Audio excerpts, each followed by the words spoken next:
الحمد للہ رب العالمین والصلاة والسلام علی سید الانبیاء والمرسلین قال اللہ تعالی وتبارک فی القرآن المجید والفرقان الحمید بسم اللہ الرحمن الرحیم یا ایھا الذین آمنوا توبوا الی اللہ توبۃ نصوحا صدق اللہ مولانا العظیم وصدق رسولہ النبی الکریم الرؤوف الرحیم اللہم نور قلوبنا بالقرآن وزین اخلاقنا بالقرآن وادخلنا الجنۃ بالقرآن ونجنا من النار بالقرآن قال اللہ تعالی وتبارک فی شان حبیبہ مخبرا وآمرا ان اللہ وملائکتہ یصلون علی النبی یا ایھا الذین آمنوا صلوا علیہ وسلموا تسلیما الصلاۃ والسلام علیک یا رسول اللہ وعلی آلک واصحابک یا محبوب رب العالمین ز مہجوری برآمد جان عالم تراحم یا نبی اللہ تراحم نا آخر رحمت للعالمین ز محرومہ چرا فارغ نشینی بروں آور سرز برت یمانی کہ روئے تست صبح زندگانی قدیم طائف نالین پاکل شراک از رشتہ جاں ہائے ماکل چے باشد گر کنی سوئم نگاہے ہمیشہ گر نہ باشد گاہے گاہے نگاہے یا رسول اللہ نگاہے نگاہے یا حبیب اللہ نگاہے صد ہزاراں جبریل اندر بشر بہر حق سوئے غریباں یک نظر یا رسول اللہ انظر حالنا یا حبیب اللہ اسمع قالنا اننی فی بحر غم مغرق خذ یدی ساحل لنا اشکا لنا یا صاحب الجمال و یا سید البشر من وجهک المنیر لقد نور القمر لا يمكن الثناء كما كان حقه بعد از خدا بزرگ توئی قصہ مختصر۔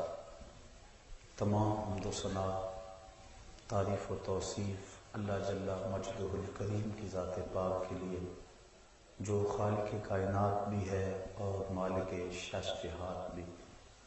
اللہ جل وعلا کی حمد و ثنا کے بعد حضور نبی اکرم شفیع امم رسول محتشم نبی مکرم اللہ کے پیارے امت کے سہارے رب کے محبوب دانائے غیور مالک رقاب امم فخر عرب و عجم والی کون و مقام سیاہ لا مقام سید انس و جاں سرور لالا رخاں نیر تاباں سرنشین مہوشاں ماہ خوباں شہنشاہ حسینہ تتمہ دوراں سر خیل زہرہ جمالاں جلوہ صبح ازل نور ذات لم یزل باعث تکوین عالم فخر آدم و بنی آدم نیر بطحا رازدار ما اوہا شاہد ما طغا صاحب علم نشرہ معصوم آمنہ احمد مجتبی حضرت محمد مصطفیٰ صلی اللہ علیہ وسلم کے حضور ناز میں اپنی عقیدتوں ارادتوں اور محبتوں کا خراج پیش کرنے کے بعد انتہائی واجب الاحترام ذوی الاحتشام ذی وقار محترم معزز سامعین خواتین و حضرات السلام علیکم ورحمۃ اللہ وبرکاتہ۔ اللہ تعالیٰ نے تین طرح کی مخلوقیں پیدا فرمائی ہیں۔ ایک مخلوق ایسی جس کو عقل و شعور کی دولت عطا کی گئی لیکن شہوات نہیں دی گئی۔ دوسری مخلوق جس کو شہوات دی گئی لیکن چراغ عقل و شعور سے بہرہ ور نہیں کیا گیا۔ تیسری مخلوق ایسی ہے جس کو عقل بھی دی گئی ہے اور شہوات کی آزمائش میں بھی جکڑا گیا ہے۔ جس مخلوق کو عقل و شعور عطا کیے گئے، شہوات نہیں دی گئیں، وہ فرشتے ہیں۔ جس مخلوق کو شہوات دی گئیں اور عقل و شعور کی دولت سے مالا مال نہیں کیا گیا، وہ چوپائے ہیں، بہائم ہیں، حشرات الارض ہیں، پرندے ہیں۔ اور جس مخلوق کو عقل و شعور کی دولت بھی دی گئی اور شہوات کی آزمائش میں بھی ڈالا گیا، وہ حضرت انسان ہے۔ عقل و شعور کا چراغ بھی دیا گیا اور اس کو آزمائش کی بھٹی میں بھی ڈال دیا گیا۔ اس کی فطرت میں نور بھی رکھ دیا گیا اور برائی کی طرف رجحان بھی اس کی فطرت کے اندر موجود ہے۔ اگر یہ نیکی کرتا ہے تو اپنے رب کا فرمان بردار بندہ بنتا ہے اور اللہ اس پہ راضی ہوتا ہے، اور اگر گناہ کرتا ہے تو گناہ اللہ کے قہر و غضب کا سبب ہے۔ چونکہ اس کی فطرت کے اندر گناہ کرنا بھی ہے، تو پھر کیسے ممکن ہے کہ اس سے گناہ سرزد نہ ہو؟ تو اگر کوئی گناہ کر بیٹھتا ہے، اس کو ایک خوبصورت راستہ دیا گیا کہ اس نے جو بھی کیا ہے ہو گیا اس سے، اب اپنے دستے دعا کو اٹھائے اور اپنے مالک کے حضور حاضر ہو جائے، عرض کرے مالک، نادانی اور جہالت کی وجہ سے مجھ سے یہ گناہ سرزد ہو گیا، میں تیری بارگاہ میں حاضر ہوں۔ اللہ تعالیٰ پھر یہ نہیں دیکھتا کہ اس کے گناہ کتنے ہیں، یہ دیکھتا ہے کہ یہ آیا ہے میری چوکھٹ پہ، اور اللہ تعالیٰ اس کے پچھلے سارے گناہوں کو معاف فرما دیتا ہے۔ جو صغیرہ گناہ ہیں وہ تو ساتھ ساتھ مٹتے رہتے ہیں۔ ہم نماز پڑھتے ہیں، وضو کرتے ہیں، نیک اعمال کرتے ہیں تو صغیرہ گناہ مٹ جاتے ہیں۔ بلکہ ایک روایت میں آتا ہے جب کوئی شخص گناہ کرتا ہے تو فرشتہ اس گناہ کو لکھتا ہے، حتیٰ کہ 5 گناہ وہ کر لیتا ہے تو فرشتہ 5 گناہ لکھ لیتا ہے، پھر وہ نیکی کرتا ہے تو جو نیکی والا فرشتہ ہے وہ گناہ لکھنے والے فرشتے کو کہتا ہے آؤ سودا کر لیں۔ وہ کہتا ہے کیا سودا؟ تو وہ کہتا ہے کہ جب کوئی ایک نیکی کرے تو 10 نیکیاں میں نے لکھنی ہیں، میں 10 نہیں لکھتا 5 لکھتا ہوں، تو 5 گناہ مٹا دے۔ تو وہ برائیاں لکھنے والا فرشتہ 5 گناہ مٹا دیتا ہے اور یہ 5 نیکیاں لکھ دیتا ہے، اور اللہ تعالیٰ مومن کا معاملہ یوں ہی صاف فرماتا رہتا ہے۔ کتنی کرم نوازی ہے اپنے بندے پہ اس کی، اگر اس کے در پہ آئے اپنی جھولی پھیلائے، اس کے گناہ جتنے مرضی زیادہ ہوں، جس طرح کہ ایک شخص حضور کی خدمت میں حاضر ہوا تو اس نے کہا میں بہت بڑا گناہ گار ہوں، تو حضور فرمایا تیرے گناہ سمندر کی جھاگ سے بھی زیادہ ہیں؟ تو اس نے کہا ہاں زیادہ ہیں۔ کہا زمین و آسمان سے بھی زیادہ ہے؟ کہا ہاں زیادہ ہیں۔ پھر حضور نے فرمایا کیا تیرے گناہ اللہ کی رحمت سے بھی زیادہ ہیں؟ اس نے کہا نہیں۔ تو اس کو مجدہ رحمت دیا گیا۔ تو اس کے حضور اگر کوئی جھولی پھیلاتا ہوا آ جائے تو اس جھولی کو خالی نہیں رکھا جاتا، مالک کے در پہ آنے والا اس کی رحمتوں کا حقدار ٹھہرتا ہے۔ ارشاد فرمایا یا ایھا الذین آمنوا توبوا الی اللہ توبۃ نصوحا، اے ایمان والو اللہ کے حضور توبہ کرو۔ کون سی توبہ؟ توبہ نصوحا۔ اب توبہ نصوحا کیا ہے؟ مفسرین کے اس پر 22-23 اقوال موجود ہیں، لیکن حضرت معاذ بن جبل رضی اللہ تعالی عنہ حضور رسالت مآب صلی اللہ علیہ وآلہ وسلم سے روایت کرتے ہیں کہ آقا کریم کی خدمت میں ایک شخص حاضر ہوا، اس نے عرض کی مت توبۃ النصوح، حضور توبۃ النصوح کیا ہے؟ تو آقا کریم علیہ السلام نے ارشاد فرمایا ان یندم العبد علی الذنب الذی اصاب فیعتذر الی اللہ تعالی ثم لا یعود الیہ کما لا یعود اللبن الی الدرع۔ فرمایا کہ توبہ نصوح یہ ہے کہ انسان جب گناہ کر بیٹھے تو اللہ کے حضور اس کی معذرت پیش کرے اور دوبارہ گناہ کی طرف اس کے لیے پلٹنا اتنا ہی مشکل ہو جس طرح کے تھنوں سے نکلا ہوا دودھ واپس کرنا مشکل ہوتا. تو اگر کسی شخص کی یہ کیفیت ہو جائے تو وہ توبۃ النصوح کے مقام پہ فائز المرام ہے. حضرت علی المرتضیٰ رضی اللہ تعالی عنہ تشریف فرما تھے کہ ایک اعرابی آیا، اس نے استغفار طلب کرتے ہوئے کہا اللہم انی استغفرک و اتوب الیک، اے اللہ میں تیری بارگاہ میں استغفار طلب کرتا ہوں اور تجھ سے رجوع کرتا ہوں. حضرت علی المرتضیٰ رضی اللہ تعالی عنہ نے فرمایا جھوٹوں والی توبہ نہ کرو. عرض کی کہ یہ جھوٹوں والی توبہ ہے؟ فرمایا ہاں، زبان سے استغفار پڑھنا لیکن استغفار دل میں نہ اترے. ایک حدیث شریف کے الفاظ ہیں التائب من الذنب کمن لا ذنب لہ والمستغفر من الذنب وہو مقیم علیہ کالمستہزئ بربہ. گناہ سے توبہ کرنے والا ایسا ہے جس طرح اس نے گناہ کیا ہوا ہی نہیں، اور استغفار کرنے والا اور گناہ کے اوپر وہ جمع ہوا ہے لیکن گناہ نہیں چھوڑتا اور استغفار کیے جا رہا ہے، فرمایا وہ ایسا ہے جس طرح اپنے رب سے مذاق کر رہا ہے. تو توبہ کی حقیقت تو یہ ہے کہ انسان عزم مصمم کرے کہ دوبارہ میں یہ گناہ نہیں کروں گا. جس طرح تھنوں میں دودھ کو واپس کرنا مشکل ہوتا ہے، اس طرح اس کا گناہ کی طرف لوٹنا مشکل ہو. تو حضرت علی المرتضیٰ رضی اللہ تعالیٰ عنہ نے فرمایا کہ سچوں والی توبہ کر، جھوٹوں والی توبہ نہ کر. اس نے عرض کی حضور آپ بتائیں سچوں والی توبہ کیا ہے؟ تو حضرت علی المرتضیٰ رضی اللہ تعالیٰ عنہ نے فرمایا سچوں کی توبہ کی 6 شرائط ہیں. پہلی شرط یہ ہے کہ گناہ پر ندامت اختیار کی جائے، جو سابق گناہ کیے ہیں اس پہ شرمندگی ہو. اور ایک روایت میں آتا ہے حقیقت التوبۃ الندم، توبہ کی حقیقت شرمندگی ہی ہے. جب بندہ شرمندہ ہو جائے تو یہ توبہ کا روپ ہے اور یہ توبہ کا انداز ہے. تو کہا پہلی چیز سابقہ گناہوں سے توبہ کر.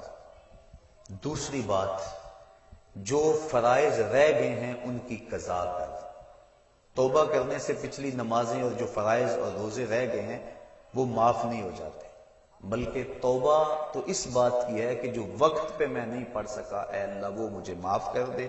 آئندہ میں وعدہ کرتا ہوں کہ جو میرے ذمے قرض ہے میں اس کو ادا کروں گا، اور نمازیں روزے اور دیگر جو تیرے حقوق ہیں میں ان کو ادا کروں گا. تو فرائض جو رہ گئے ہیں ان کی قضا کرے. تیسری شرط کسی کا قرض دینا ہو تو اس کو ادا کرے. چوتھی شرط کسی کے ساتھ جھگڑا کیا ہوا ہو تو اس سے معذرت کرے. پانچویں شرط جس طرح توبہ سے قبل گناہ کر کر کے اپنے نفس کو موٹا کیا اور قوی اور طاقتور بنایا، اب توبہ کا حق یہ ہے کہ تو اللہ کی اطاعت اور فرما برداری کر کے نفس کو ایسے ہی کمزور کر اسے رگڑا دے. اور چھٹی شرط یہ ہے کہ آئندہ گناہ نہ کرنے کا عزم مصمم کر لے. کہا اگر یہ 6 شرطیں تیری توبہ کے اندر موجود ہیں تو وہ تو سچا توبہ کرنے والا ہے، ورنہ تو زبان سے استغفار پڑھنے والا ہے، تیری توبہ سچی نہیں ہے. تو توبہ سچی یہی ہے کہ انسان خلوص کے ساتھ ان شرائط کے ساتھ اللہ کے حضور رجوع لائے. اور جب بندہ اللہ کے حضور رجوع لے آتا ہے تو پھر اس کے گناہ جتنے مرضی ہوں اللہ تعالیٰ معاف فرما دیتا ہے. آپ نے بنی اسرائیل کے اس شخص کا قصہ سنا ہوگا، کتب صحاح میں موجود ہے، بخاری و مسلم میں موجود ہے، کہ جس نے 99 قتل کیے تھے اور پھر اس کے دل میں احساس جاگا کہ میں بڑا ظلم کر بیٹھا ہوں. اس وقت کے ایک راہب کے پاس گیا جو عبادت گزار تھا. اس کو جا کے کہا میں 99 اشخاص کا قاتل ہوں، اب توبہ کے لیے دل میں آرزو پیدا ہوئی ہے، بتاؤ میرا رب مجھے معاف کر دے گا؟ تو اس نے کہا نہیں، اتنے قتل اور معافی یہ کیسے ہو سکتا ہے، کیونکہ وہ خشک زاہد تھا، علم کے نور سے مالا مال نہیں تھا. اس نے کہا نہ معافی نہیں ہے. اس نے کہا جب معافی نہیں ہے تو پھر 99 کیا اور 100 کیا؟ اس نے اس کو بھی قتل کر دیا، اور حدیث میں آتا ہے 100 کی تعداد پوری ہو گئی، لیکن دل میں جو امنگ پیدا ہوئی تھی، تڑپ تھی، وہ بدستور موجود تھی، وہ اس کو چین سے نہیں بیٹھنے دے رہی تھی۔ پھر کسی کے پاس گیا، مجھے بتاؤ میں توبہ کرنا چاہتا ہوں، کوئی راستہ بتاؤ۔ کسی نے کہا فلاں بستی میں اللہ کے کچھ بندے رہتے ہیں، تو جا ان کے پاس چلا جا اور ان کے ساتھ مل کے عبادت کر، اللہ تیرے گناہوں کو معاف فرما دے گا۔ جہاں اللہ والے ہوں وہاں اللہ کی رحمتیں برستی، اور اہل اللہ کے قریب جا کے توبہ کریں تو توبہ جلد قبول ہوتی ہے۔ ایک بزرگ فرماتے ہیں کہ میں جا رہا تھا بازار میں تو ایک شرابی نالی میں گرا ہوا تھا، مجھے ترس آیا، میں نے شفاف پانی منگوایا اور اس کو نالی سے اٹھوا کر اس کا منہ دھویا۔ انسان ہے اور یہ گندی نالی کے اندر گرا ہوا اور گندا پانی اس کے منہ سے لگ لگ کے گزر رہا ہے، مجھے ترس آیا اس پر، میں نے اس کا منہ دھو دیا۔ پھر میں چلا گیا۔ تہجد کے وقت جب میں مسجد میں گیا تو کیا دیکھتا ہوں کہ وہ شرابی مصلی پہ کھڑا ہے۔ میں نے کہا مالک یہ شرابی اور میں اس کو مصلی پہ دیکھ رہا ہوں؟ کہا میرے بندے تو نے اس کا منہ دھو دیا تھا، میں نے اس کا دل دھو دیا۔ تو اللہ کے حضور جب بندے اس کے بندوں کی وساطت سے آتے ہیں تو پھر کرم اور دوبالا ہو جاتا ہے۔ تو توبہ میں اہل اللہ کی صحبت کی بڑی اہمیت ہے۔ تو وہ بندہ جس نے 99 اشخاص کا قتل کیا تھا، وہ اللہ والوں کی بستی کی سمت چل پڑا۔ ابھی کچھ فاصلہ طے ہوا تھا کہ موت کا وقت مقرر ہے، موت آ گئی۔ جنت کے فرشتے بھی آ گئے، جہنم والے فرشتے بھی آ گئے، دونوں کا تقاضا تھا کہ یہ ہمارا ہے۔ جنتیوں کی دلیل یہ تھی کہ توبہ کرنے جا رہا ہے، جہنمی کہتے تھے کہ ابھی پہنچا نہیں ہے، ابھی اس نے توبہ کی نہیں ہے، ابھی تو محض ارادہ اور عزم ہے، 100 اشخاص کا قاتل ہے، ہم ان بدبودار ٹاٹوں میں لپیٹ کر اس کی روح کو سجین میں لے جائیں گے۔ جب دونوں فرشتوں کا باہمی تکرار ہوا تو اللہ تعالیٰ نے ایک تیسرے فرشتے کو بطور فیصل ان میں بھیجا اور فرمایا کہ یہ جو فیصلہ کرے اسے قبول کر لینا۔ تو اس نے فیصلہ کیا کہ زمین کو ماپ لو، اگر آگے زیادہ ہوئی تو پھر اس کو جہنم والے لے جائیں، اور اگر پیچھے زیادہ ہے، زیادہ فاصلہ کر آیا ہے اور اللہ والوں کی بستی کے زیادہ قریب ہے تو پھر جنت والے فرشتے لے جائیں۔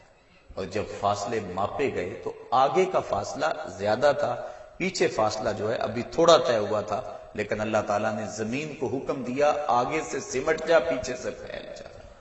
اس طرح زمین آگے سے سمٹ گئی اور پیچھے سے پھیل گئی، اس کو جنت کے فرشتوں کے سپرد کر دیا گیا۔ اور ایک روایت کے لفظ ہیں کہ جب وہ گرا، موت آئی، روح قبض ہونے لگی تو گرا، تو اس کو اتنا اشتیاق تھا اللہ والوں کی بستی کے قریب پہنچ کا، اللہ والوں کے پاس جا کر توبہ کرنے کا، کہ وہ مرتے مرتے بھی اپنے آپ کو گھسیٹ کے آگے کرتا رہا، اور وہ ایک بالشت اپنے سینے سے اپنے آپ کو گھسیٹ کے اس نے آگے کیا، اور جب اس کا فاصلہ ماپا گیا تو وہی ایک بالشت تھی جو اللہ والوں کی بستی کے زیادہ قریب تھا۔ تو اللہ تعالیٰ جل شانہ نے اس کی مغفرت فرما دی۔ تو اس کے حضور کتنا بڑا گناہ گار کیوں نہ ہو، وہ بخش دیتا ہے۔ کہتا ہے کون ہے جو میرے علاوہ گناہوں کو بخشے گا؟ وَمَن يَغْفِرُ الذُّنُوبَ إِلَّا اللَّهُ، کہا اللہ کے علاوہ کون ہے جو بخشے گا؟ کوئی ہے بھی تو نہیں نا جس کی چوکھٹ پہ جائیں۔ ایک بوڑھا حج کو جا رہا تھا، ایک نوجوان نے کہا مجھے بھی ساتھ لے چلو، اس نے کہا آ جاؤ، لیکن جب عرفات میں پہنچے بوڑھے نے آواز لگائی لبیک اللہم لبیک، آگے سے آواز آئی لا لبیک، تیری کوئی حاضری قبول نہیں۔ تو وہ پھر بھی آواز لگا رہا ہے لبیک اللہم لبیک۔ جوان نے کہا بابا جی سنا نہیں کیا جواب مل رہا ہے؟ کہا آج سے نہیں سن رہا، 70 سال سے سن رہا، 70 سال ہو گئے آتے، میں کہتا ہوں لبیک، جواب آتا ہے لا لبیک۔ تو کہا بابا 70 سال ہو گئے یہ آواز سنتے اور پھر بھی آتے ہو؟ کہا جوان اس در پہ نہ ہوں تو بتاؤ کس در پہ جاؤں؟ اگر نہ آؤں گا تو کہاں جاؤں گا؟ اور تو کوئی چوکھٹ ہے ہی نہیں، یہی تو در ہے۔ تو جب اس بوڑھے نے یہ بات کہی اللہ کی رحمت کو جوش آیا، کہا تیری پچھلی 70 حاضریاں بھی قبول، اور آج کی حاضری بھی قبول. تو جو بندہ اس کے حضور حاضر ہوتا ہے اللہ رحمتوں سے اس کو ڈھانپ لیتا ہے. کہا کون ہے جو اس کے علاوہ گناہوں کو بخشے گا؟ جب بندہ اللہ کے حضور اپنی معذرت لے کر آتا ہے، حدیث شریف میں آتا ہے اللہ تعالیٰ ارشاد فرماتا ہے میرے بندے کو یقین ہے کہ میرے علاوہ اس کی کوئی اور مغفرت کرنے والا نہیں. اللہ اکبر. آؤ تو صحیح، ہم تو مائل بکرم ہیں کوئی سائل ہی نہیں. راہ دکھلائیں کسے کوئی راہ رہے منزل ہی نہیں. کوئی آئے تو صحیح، کوئی ہاتھ پھیلائے تو صحیح، اس کے حضور آواز لگائے تو صحیح. وہ تو چاہتا ہے. حدیث شریف میں آتا ہے فرمایا کہ بندہ سفر پہ جا رہا ہے اور بے آب و گیا صحرا میں، اس کے اونٹ پر ہی اس کا توشہ ہے اور اس کا پانی اونٹ پر ہی ہے. راستے میں ایک شجر سایہ دار ملا اور وہ بندہ اونٹ کو وہاں کھڑا کر کے باندھ کے خود سستانے کے لیے دوپہر کاٹنے کے لیے لیٹ گیا. اچانک اس کی آنکھ کھلی تو کیا دیکھتا ہے؟ اونٹ موجود نہیں ہے. صحراؤں میں اگر اونٹ گم گیا اور تو کہیں پانی ملے گا نہیں تو سیدھی سادی موت ہے. وہ دائیں بائیں ڈھونڈتا ہے، تلاش کرتا ہے، لیکن اونٹ نظر نہیں آتا. وہ دوبارہ اس کے تنے سے ٹیک لگا کے بیٹھ جاتا ہے موت کے انتظار میں کہ اسی اسنا میں اس کی آنکھ لگ جاتی ہے. پھر آنکھ کھلتی ہے تو کیا دیکھتا ہے کہ اونٹ ماں ساز و سامان کے سامنے کھڑا ہے. پھر بتائیے وہ بندہ کتنا خوش ہوتا ہے اور خوشی میں کہتا ہے اللہم انتا عبدی وانا ربک. اے اللہ میں تیرا رب اور تو میرا بندہ. کہنا تو اس کو یہ چاہیے تھا کہ اے اللہ میں تیرا بندہ اور تو میرا رب، لیکن اس کو خوشی اتنی ہوئی. وہ کیا کسی نے کہا تھا کہ کسی کے آنے سے ایسے ہوش اڑے ساقی کے، شراب سیخ پہ ڈالی اور بوتل میں کباب. الٹ گیا نا، خوشی اتنی ہو گئی. ہم اتنے خوش ہوئے کہ پریشان نظر آئے. تو ایسی حالت بھی ہو جاتی ہے بعض اوقات. تو اس نے اس قدر خوشی اور مسرت کے عالم کے اندر کہا اللہم انت عبدی، اے اللہ تو میرا بندہ، وانا ربک، اور میں تیرا رب. یہ اس کی خوشی کا اندازہ شدت فرحت ہے جس کو حضور نے بیان فرمایا. فرمایا صحابہ بتاؤ اس کو کتنی خوشی ہوئی؟ عرض کی حضور بڑی خوشی ہوئی. فرمایا جب کوئی بندہ توبہ کے لیے اللہ کے در پہ لوٹ آتا ہے اللہ اس سے بھی زیادہ خوش ہوتا ہے. اور ایک حدیث میں فرمایا کہ کوئی بندہ پیاس میں مر رہا ہو، اچانک وہ پانی کے گھاٹ کو دیکھ لے تو پانی پر پہنچ کر گھاٹ کو دیکھ کر اسے کتنی خوشی ہوتی ہے. جب کوئی بندہ توبہ کے لیے اس کے در پہ آتا ہے اس سے بھی زیادہ خوش ہوتا ہے. تو وہ کہتا ہے آؤ میرے در پہ، میری رحمت کے دروازے کھلے ہوئے ہیں. بندہ دھکے سے جہنم میں چھلانگے لگاتا پھرتا ہے، لیکن وہ کہتا ہے نہیں نہیں، آؤ ایک مرتبہ تم بخشش مانگ لو، میں تمہارے سارے گناہوں کو معاف کر دوں گا. اللہ اکبر، اللہ اکبر. اب جو گناہ سے توبہ ہے اس کے بھی کئی درجے ہیں. کچھ لوگ تو ایسے ہوتے ہیں کہ جب ان کا راز فاش ہو جاتا ہے تو شرمندے ہو کے توبہ کرتے ہیں. بجلی چوری کرتا پکڑا گیا، اب کہتا ہے یا اللہ میری توبہ. یہ توبہ نہیں ہے، یہ اپنی شرمندگی پر ایک اظہار ہے بس، یہ توبہ نہیں ہے. اور حضرت ذوالنون مصری فرماتے ہیں کہ کچھ لوگ آخرت میں گناہ کی جو سزا ہے اس سے بچنے کے لیے توبہ کرتے ہیں، یہ توبہ بھی محمود ہے.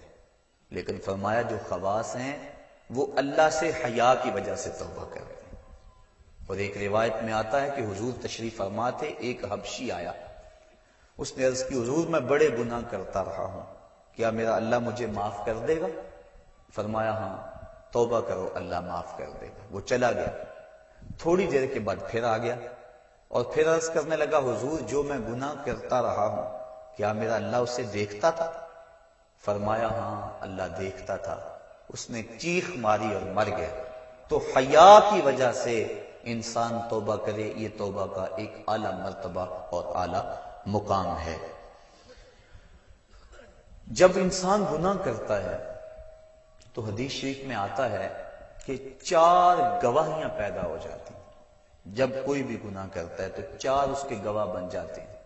ایک تو زمین، جس زمین پہ وہ گناہ کرتا ہے، یومئذ تحدث اخبارہا. اللہ قرآن مجید میں ارشاد فرماتا ہے کل قیامت کے دن زمین خبریں بیان کرے گی، زمین ساری کہانی سامنے رکھ دے گی. اللہ اکبر، یوم تبل السرائر فما لہ من قوت ولا ناصر، اس دن سارے راز کھول دیے جائیں گے، ہر شے تش تش بام ہو جائے گا۔ ایک تو زمین گواہ بن جاتی ہے، دوسرا وہ فرشتے جو لکھنے والے ہیں، کرامن کاتبین یعلمون ما تفعلون، جو تم کرتے ہو معزز فرشتے اس کو لکھ لیتے ہیں، ان کی بھی گواہی بن جاتی ہے۔ تیسرا وَإِذَا الصُّحُفُ نُشِرَتْ، وہ صحیفے جن کے اوپر اعمال لکھے جاتے ہیں وہ ہمارے گناہوں کے گواہ بن جاتے ہیں۔ اور چوتھا اللہ اکبر، اعضائے بدنی، الیوم نختم علی افواہہم وتکلمنا ایدیہم، کہا اس دن منہ پر مہریں لگا دی جائیں گی، ہاتھ بولیں گے، انسان کے اعضائے بدنی بولیں گے، تو یہ چوتھے گواہ انسان کے اپنے بدن کے اعضاء۔ تو جب گناہ کیا تو 4 گواہ بن گئے، زمین، اعضائے بدنیاں، فرشتے، اور وہ صحیفے جن صحائف کے اندر گناہ لکھا گیا ہے۔ لیکن جب بندہ توبہ کرتا ہے، حدیث میں آتا ہے اذا تاب العبد انسى الله الحفظة ذنوبه وانسى ذلك جوارحه ومعالمه من الارض حتى يلقى الله وليس عليه شاهد من الله بذنب، اور اگر توبہ کر لیتا ہے تو پھر اعضاء بھی بھول جاتے ہیں، فرشتے بھی بھول جاتے ہیں، نامہ اعمال بھی بھول جاتا ہے، حتیٰ کہ اللہ کے حضور اس کے گناہ کی گواہی دینے والا کوئی بھی موجود نہیں ہوتا۔ بعض صوفیاء اور بزرگوں نے کہا ہے کہ توبہ کی قبولیت یہ ہے کہ انسان اپنے گناہوں کو خود بھی بھول جائے، اور بعض نے کہا کہ نہیں، ان کو یاد رکھے، چونکہ یاد رکھنا اس کو توبہ کا تکرار دیتا رہے گا۔ ایک بزرگ سے کسی نے پوچھا کہ گناہ کیا ہے اور توبہ کیا ہے؟ وہ کہنے لگے ایک گناہ کیا تھا، 70 سال ہو گئے اس کی توبہ کر رہا۔ جب جوان جوانی میں توبہ کرتا ہے تو حدیث شریف میں آتا ہے کہ ان اللہ یحب الشاب التائب، اللہ تعالیٰ جو جوان جوانی میں توبہ کرتا ہے اس کو بہت زیادہ پسند فرماتا ہے۔ اور ایک روایت کے لفظ ہیں کہ جوانی میں توبہ کرنے والے سے بڑھ کر اللہ کا محبوب کوئی نہیں، اور بڑھاپے میں گناہوں پر اصرار کرنے والے سے بڑھ کر اللہ تعالیٰ کا مبغوث کوئی نہیں ہے۔ سب سے زیادہ ناراض اللہ اس بندے پہ ہوتا ہے جو بڑھاپے کے باوجود بھی گناہ نہیں چھوڑتا، اور سب سے زیادہ اللہ تعالیٰ خوش اس بندے پہ ہوتا ہے جو جوانی کے اندر توبہ کرتا ہے۔ اور ایک روایت میں آتا ہے جب جوان توبہ کرتا ہے تو اللہ کا عرش خوشی سے جھوم اٹھتا ہے۔ اور ایک روایت کے لفظ ہیں وَشَابٌ نَشَأَ فِي عِبَادَةِ اللَّهِ، وہ جوان جس کی جوانی اللہ کی عبادت میں گزرے۔ فرمایا کل قیامت کے دن جب کوئی سایہ نہیں ہوگا، اللہ اس شخص کو اپنے عرش کا ٹھنڈا سایہ نصیب فرمائے گا۔ آؤ اس کے در پہ آؤ، توبہ کا دروازہ کھلا ہوا ہے۔ حضور نے ارشاد فرمایا جتنی دیر تک سورج مغرب سے طلوع نہیں ہوتا توبہ کا دروازہ کھلا رہے گا۔ اللہ کے حضور گڑ گڑاؤ، اپنے گناہوں کی معافی مانگو۔ 2 قطرے ایسے ہیں جو رائگاں نہیں جاتے اور اللہ کے بڑے محبوب ہیں۔ ایک وہ قطرہ جو خوف خدا سے آنکھوں سے ٹپکتا ہے، اور حدیث میں آتا ہے گناہ گار کی آنکھ کا پانی اللہ کے غصے کی آگ کو ٹھنڈا کر دیتا ہے۔ اور دوسرا وہ قطرہ جو اللہ کے راستے کے اندر بہتا ہے، خون کا وہ قطرہ اللہ کو بہت زیادہ محبوب ہے۔ تو وہ آنکھ جو اللہ کے خوف میں روتی ہے، جس کو اللہ کے خوف نے رلا دیا، لا خیر فی عین لا تبکی من خشیت اللہ، اس آنکھ میں کوئی بھلائی نہیں ہے جو اللہ کے خوف میں روتی نہیں۔ اور وہ آنکھ جو اللہ کے خوف میں روتی ہے، حدیث میں آتا ہے اگر کوئی شخص خوف خدا میں رویا اور اس کی آنکھ کے جو بال ہیں پلکوں کے، ان میں سے ایک بال کی جڑ بھی بھیگ گئی، قیامت کے دن اگر اس شخص کو جہنم کا حکم ہوا تو وہ بال کھڑا ہو جائے گا، عرض کرے گا یا اللہ یا مجھے نکال لے یا اسے جنت عطا کر دے، اور اللہ اس بال کو تو نہیں نکالے گا لیکن جس کا بال ہوا اس کو اللہ جنت کا مسافر بنا دے گا۔ اور ایک حدیث میں آتا ہے جس شخص کی آنکھوں سے خوف خدا کی وجہ سے مکھی کے سر کے برابر پانی نکل آیا، اللہ اس کو قیامت کے دن بخش دے گا۔ اس کی مغفرت فرما دے گا۔ تو اس کی یاد میں رو کر توبہ کرنا، اپنے گناہوں پر ندامت ہو اور پھر آنکھوں سے آنسو چھلک پڑے تو اللہ کو وہ بندہ بڑا ہی پسند آتا ہے۔ رونے والی آنکھ کو اللہ بہت زیادہ پسند کرتا ہے۔ میرے بزرگ فرمایا کرتے ہیں کہ ایک بزرگ تھے پرانے دور میں، ان کی طبیعت کے اندر سخا کوٹ کوٹ کے بھری تھی، اور آدھا فقر خدمت خلق اور سخاوت ہے۔ جس کی طبیعت کے اندر سخا نہیں ہے، جس کی طبیعت کے اندر جو ہے وہ وسعت نہیں ہے، وہ فقیر نہیں ہو سکتا۔ تو وہ جو بھی مہمان آتے ان کو لٹاتے، ان کو کھانا کھلاتے، حتیٰ کہ قرض اٹھا کر ان کو کھلا دیتے۔ جب ان کا وقت آخر آ گیا تو بڑے لوگوں کا قرض دینا تھا، انہوں نے سمجھا بابا جی تو جا رہے ہیں، بعد میں قرض کون دے گا، تقاضا کرنے کے لیے آ بیٹھے۔ بابا جی کا آخری وقت ہے، وہ قرض مانگ رہے ہیں۔ بابا جی کو یہ فکر ہے کہ یہ میرے مہمان آئے ہیں اور میرے پاس کھلانے کے لیے کچھ نہیں۔ ایک چھوٹا سا بچہ تھالی کے اندر کوئی چیز رکھ کے بیچ رہا تھا، آواز دی اور گزرنے لگا۔ خادم کو کہا کہ بچے کو بلاؤ، بلایا، کہا بیٹا میرے ان مہمانوں کو کھلا دو۔ بچے نے تو شکریہ ادا کیا کہ میں سارے دن میں یہ سامان بیچنا تھا، میرا فوراً بک گیا۔ اس نے سارا سامان کھلا دیا اور بابا جی سے کہا کہ پیسے، انہوں نے کہا بیٹھ جاؤ۔ بیٹا بیٹھ گیا۔ 2 4 5 منٹ گزرے تو اس نے پھر اٹھ کے کہا بابا جی پیسے، کہا بیٹھ جاؤ، جب ان کو ملیں گے تو تجھے بھی ملیں گے، یہ بھی سارے قرض خواہ ہیں۔ بچے نے رونا شروع کر دیا۔ بچہ رویا، رحمت عزدی کو جوش آ گیا۔ کوئی بندہ سیلی لے کر اشرفیوں کی بزرگوں کے پاس نذرانہ لیے حاضر ہوا، انہوں نے سب کا قرض ادا کر دیا، بچے کو بھی دے دیا۔ تو وہ جو لوگ تقاضا کرنے آئے تھے انہوں نے کہا ہم اتنی دیر سے بیٹھے تھے اور یہ بچہ فوراً آیا اور لے کے چلا گیا۔ تو وہ بزرگ فرمانے لگے تم میں سے پہلے کوئی رونے والا نہیں، یہ رونے والا آیا، اس کے صدقے سے باقیوں کا بھی کام بن گیا۔ تو جب بندہ اس کے حضور اپنے گناہوں کی معافی مانگتا ہے، اللہ تعالیٰ جل شانہ اس کی آنکھ سے ٹپکتے ہوئے آنسو کا صدقہ، آنسو کا قطرہ زمین پر بعد میں گرتا ہے، اللہ بندے کے گناہوں کو پہلے بخش دیتا ہے۔ حضرت حسن بصری رضی اللہ تعالیٰ عنہ فرماتے ہیں اپنی توبہ کا واقعہ، فرماتے ہیں کہ میں امیر کبیر شخص تھا اور بصرہ کے بازاروں کے اندر دکھی پریشان لوگوں کی مدد کے لیے بھی نکلتا تھا۔ ایک دن میں بازار میں جا رہا تھا کہ ایک خاتون مجھ کو نظر آئی، اتنی خوبصورت جیسے چاند کا ٹکڑا ہو۔ میں نے مسلسل اس کی طرف دیکھنا شروع کر دیا۔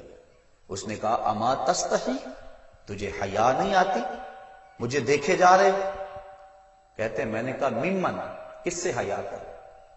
تو اس عورت نے کہا فمن یعلم خائنۃ الاعین وما تخفی الصدور، اس سے حیا کرو جو دلوں کے بھید جانتا ہے، جو آنکھوں کی خیانت کو جانتا ہے، اس سے حیا کرو۔ کہتے ہیں یہ بات تو بہت بڑی تھی، لیکن اس کا حسن ایسا تھا کہ مجھے اس کے باوجود اس کی طرف رغبت رہی اور میں مسلسل اس کو دیکھتا رہا۔ اس نے پھر مجھے کہا کہ کیا معاملہ ہے کہ تم میری طرف دیکھنا چھوڑتے نہیں ہو، کون سی چیز پسند آئی؟ تو کہتے ہیں میں نے اس کو کہا کہ تیری جھیل سی آنکھوں میں ڈوبنا چاہتا ہوں اور یہ میرے لیے ایک باعث کشش ہے۔ اس نے کہا تم رکو، شاید تمہارا مطلوب پورا ہو جائے۔ میں وہاں رکا اور وہ اپنے گھر چلی گئی۔ تھوڑی دیر کے بعد اس کی خادمہ تشت کے اوپر کپڑا ڈالا ہوا ہے اور میرے طرف بڑھایا۔ کہتے ہیں میں نے جب کپڑا اٹھایا تو اس کے اندر اس کی 2 آنکھیں تھیں اور اس کے اوپر لکھا ہوا تھا کاغذ کے ٹکڑے پہ لا اريد عینا یفتتن بسببها احدا، میں ان آنکھوں کو رکھنا ہی نہیں چاہتی جس کی سبب سے ایک مومن فتنے میں پڑ جائے۔ کہتے ہیں کہ میں نے اپنی داڑھی کو پکڑا اور زاروں کے تار رونے لگا۔ میں نے کہا اے حسن بصری تو اس عورت سے بھی گیا گزرا ہے، اتنا خوف اس کے سینے کے اندر؟ کہتے ہیں میں داڑھی کو پکڑ کے زاروں کے تار رویا اور گھر چلا گیا۔ ساری رات میں نے توبہ میں گزاری۔ جب صبح کا سفیدہ طلوع ہوا میرے دل میں خیال آیا جس نے اپنی آنکھیں مار دی اس سے بھی تو معذرت کر رہا ہوں، اللہ سے تو معافی مانگی۔ کہتے ہیں کہ میں صبح اٹھا اور جب اس عورت کے گھر کے دروازے کے قریب پہنچا تو اس کا جنازہ نکل رہا تھا۔ میں پھر بڑا پریشان ہوا، واپس آیا، سارا دن مشکل میں گزارا۔ رات جب میں سویا تو وہ عورت مجھے خواب میں ملی۔ میں نے کہا کہ مجھے کوئی وصیت کرو، تو اس نے کہا اذا خلوتا فاذکر اللہ، میں تجھے وصیت یہ کرتی ہوں جب تم تنہائی میں ہوا کرو تو اللہ کو یاد کیا کرو۔ وَإِذَا أَصْبَحْتَ وَأَمْسَيْتَ فَاسْتَغْفِرِ اللَّهَ وَتُبْ إِلَيْهِ، اور جب تم صبح کرو یا شام کرو تم استغفار پڑھا کرو اور اللہ سے توبہ کیا کرو۔ حضرت حسن بصری فرماتے ہیں کہ اس عورت کا یہ عمل مجھے توبہ کے راستے پہ ڈال لیا، پھر وہ حسن بصری زمانے کے امام اور مقتدا بنے۔ تو انسان جب عبرت حاصل کرنے پہ آتا ہے تو ایسے اسباب اس کے لیے مہیا ہو جاتے ہیں۔ توبہ کرنے میں دیر نہیں کرنی چاہیے۔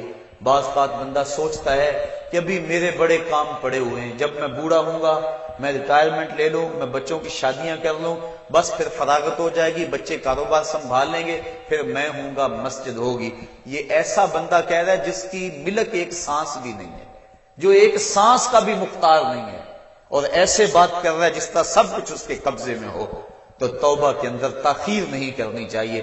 بنی اسرائیل کے اس شخص کا واقعہ آپ کو پہلے بھی شاید میں نے کسی مجلس کے اندر عرض کیا تھا کہ جس کو طول عمل نے برباد کر دیا، اس کی نیکیوں کی وجہ سے اس کو خبر پہنچی کہ اس کی عمر 1000 سال ہے، تو اس نے کہا جب میری عمر اتنی لمبی ہے تو پھر میں عبادت کی بھٹی کے اندر کیوں جلتا رہوں؟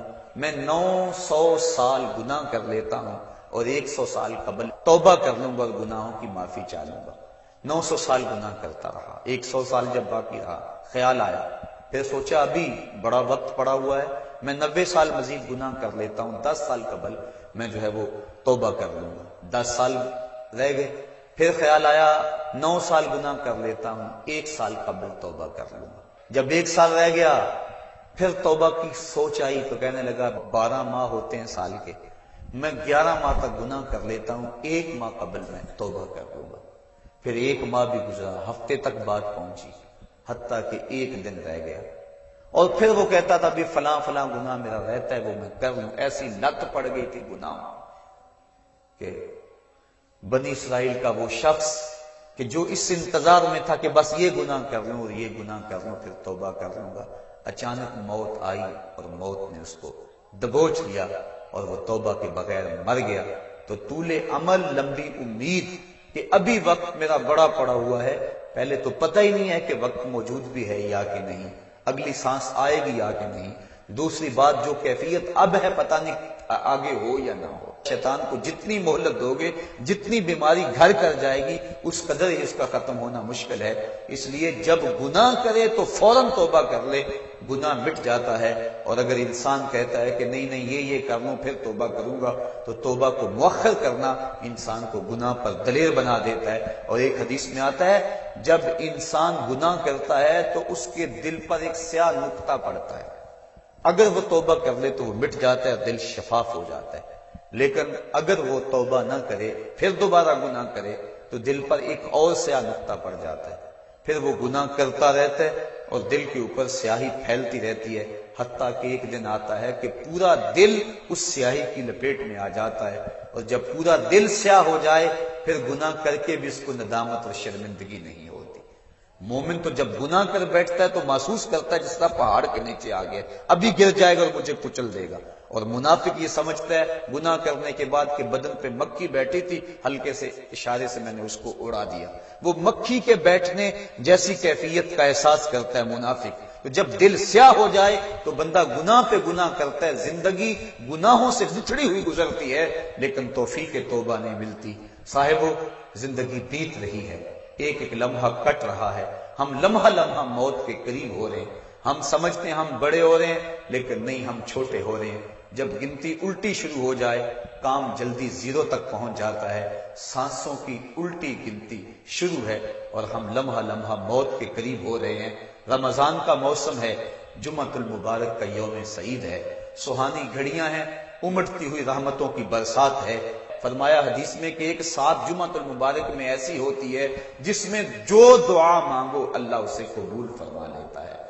اور حضرت عبداللہ ابن مسعود رضی اللہ تعالی عنہ فرماتے ہیں کہ جس نے وضو کیا اور اچھا وضو کیا اور اس کے بعد 2 رکعت نوافل ادا کیے اور اس کے بعد دعا استغفر اللہ العظیم الذی لا الہ الا هو الحی القیوم واتوب الیہ، کہتے جس نے اس دعا کو پھر پڑھ لیا، اگر اس کے گناہ ہیں وہ سمندر کی جھاگ کے برابر بھی ہو اللہ سارے معاف فرما۔ مالک تو گناہوں کو معاف کرنے والا ہے، ہم ہی جہنم میں چھلانگے لگا رہے ہیں، لیکن وہ تو کہتا ہے آج وہ میری رحمت کے دروازے کھلے ہوئے ہیں۔ اسیاں سے کبھی ہم نے کنارہ نہ کیا، تو نے بھی مگر دل آزردہ ہمارا نہ کیا، ہم نے تو جہنم کی بہت تدبیر کی، تیری رحمت نے لیکن گوارا نہ کیا۔ اس کی رحمتیں بندے کو آوازیں دے رہی ہیں، یا ایھا الانسان ما غرک بربک الکریم، اے انسان تجھے کریم رب کے دروازے سے کس نے ہٹا دیا؟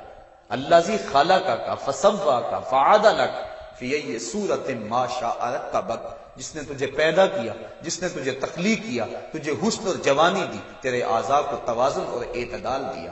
ذرا دیکھ تو صحیح، ماضی کو جھانک کر کے تو دیکھ، تیرے ہاتھ تھے پکڑنے کا سلیقہ نہیں تھا، تیری ٹانگیں تھی چلنے کا طریقہ نہیں تھا، تیری زبان تھی بولنے کا اسلوب تجھے نہیں آتا تھا، تو دودھ بھی مانگنا ہوتا تو روتا تھا۔ ہم نے تیری ماں کے سینے میں تیرے لیے پیار ڈال دیا۔ اگر ماں کے سینے میں پیار نہ ڈالتے بتا تو بچ جاتا، تیری گندگی سے بکھر جاتا تھا، ماں صاف کرتی تھی۔ اگر ماں کے سینے میں یہ پیار نہ ہوتا تجھے کیڑے پڑ جاتے۔ آج تیری چھاتی میں زور ہے، آج ہاتھیوں کو تو بٹھا لیتا ہے، آج شیروں کو تو نچا لیتا ہے، زمانہ تیرا باج گزار ہے، آج تو منسٹر ہے، آج تو مولوی ہے، آج تو مفتی ہے، آج تیرے نام کی دہائی ہے، آج تو عہدہ قضا پہ فائز البرام ہے، آج تو عہدہ صدارت پہ فائز البرام ہے، آج تو ناظم ہے، آج دولت کی ریل پیل تیرے گھر میں ہے، آج تیری فوجیں تیرے پشت پہ ہیں، آج کوئی تجھے پوچھنے والا نہیں۔ لیکن ذرا پلٹ کے دیکھ کہ ماضی میں تو تھا کیا۔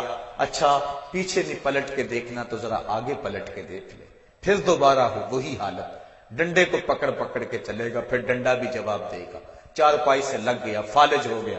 گھر والوں نے 4 دن تو بڑی خدمت کی، آخر انہوں نے بھی کام پہ جانا، پھر بیویوں کے سپرد کر کے چلے گئے، کتنی دیر خدمت ہوگی؟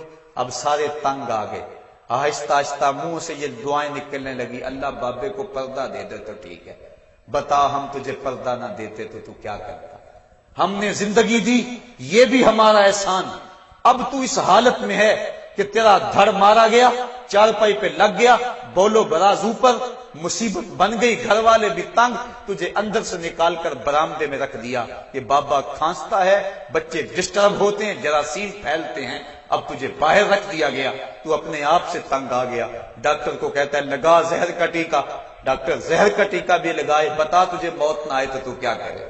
ہم نے تجھے زندگی دی، یہ بھی ہمارا احسان، فَأَمَاتَهُ، ہم نے تجھے موت عطا کی، یہ بھی ہمارا احسان، فَأَكْبَرَهُ، اگلی کہانی بھی سن، کتا بھی تو مرا تھا، گھسیٹ کے روڑی پہ نہیں ڈال دیا؟ بکری بھی تو مری تھی، گھسیٹ کے روڑی پہ نہیں ڈال دیا؟ اگر تجھے بھی پکڑ کے روڑی پہ ڈال دیا جاتا تو کیا کر سکتا تھا؟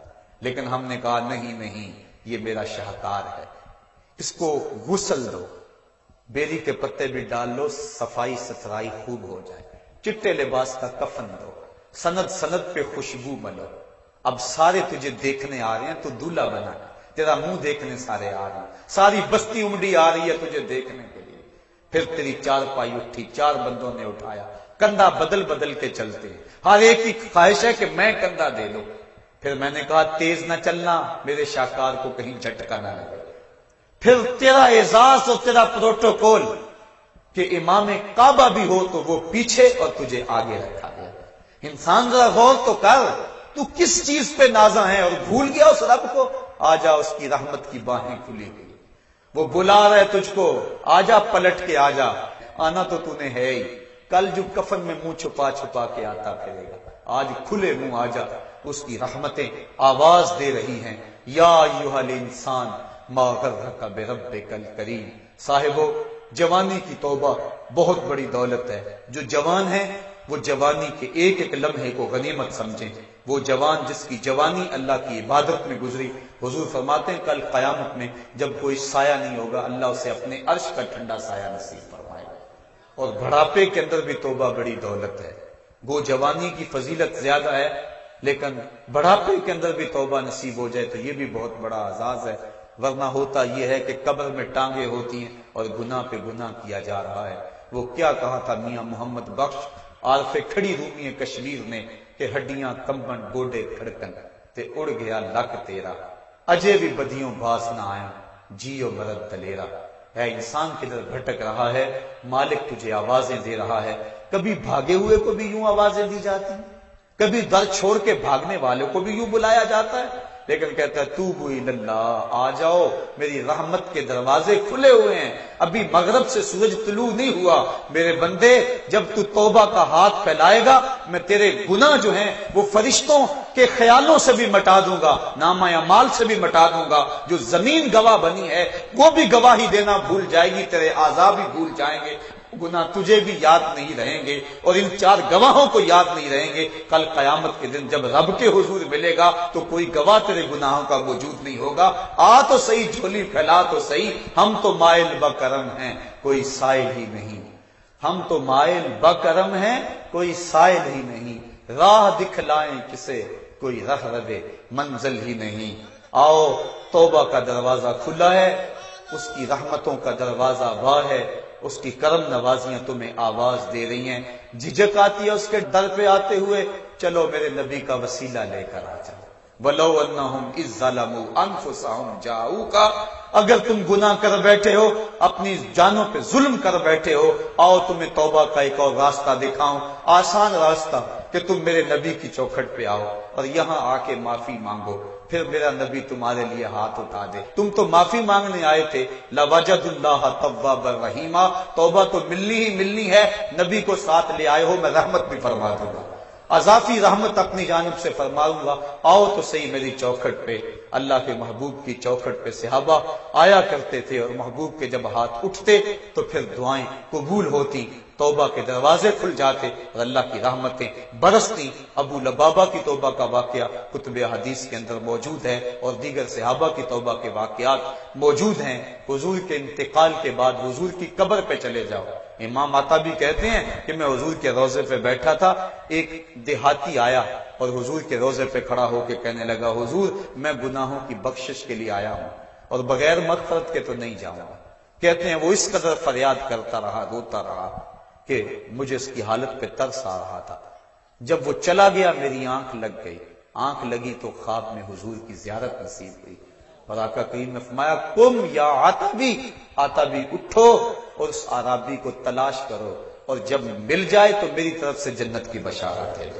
اور صاحب مدارک نے ایک روایت لکھی ہے کہ ایک شخص حضور کے روضے پہ آیا اور حضور کے مبارک روضہ کی مٹی کو، تربت نور کو اپنے سر میں ڈال رہا ہے، اور کہتا ہے میں تو گناہوں کی بخشش کے لیے آیا ہوں۔ یہ حضور کے انتقال سے 3 دن کے بعد کا واقعہ ہے۔ وہ کہتا ہے میں تو مغفرت کے بغیر جانا ہی نہیں ہے۔ وہ تو چلا گیا لیکن یہ جم کے بیٹھ گیا، غنی کے در پہ ڈیرے جما دیے، کہا میں تو نہیں جاؤں گا جب تک میری مغفرت نہ ہو۔ فنودی من القبر انہ قد غفر لک، صاحب مدارک لکھتے ہیں گنبد خضرا سے آواز آئی، جا تیرے گناہوں کو معاف کر دیا گیا۔ مجرم ہو تو منہ اشکوں سے دھوتے چلے آؤ، آؤ در طباب پہ روتے چلے آؤ۔ قرآن میں مذکور ہے بخشش کا طریقہ، سرکار کی دہلیز سے ہوتے چلے آؤ۔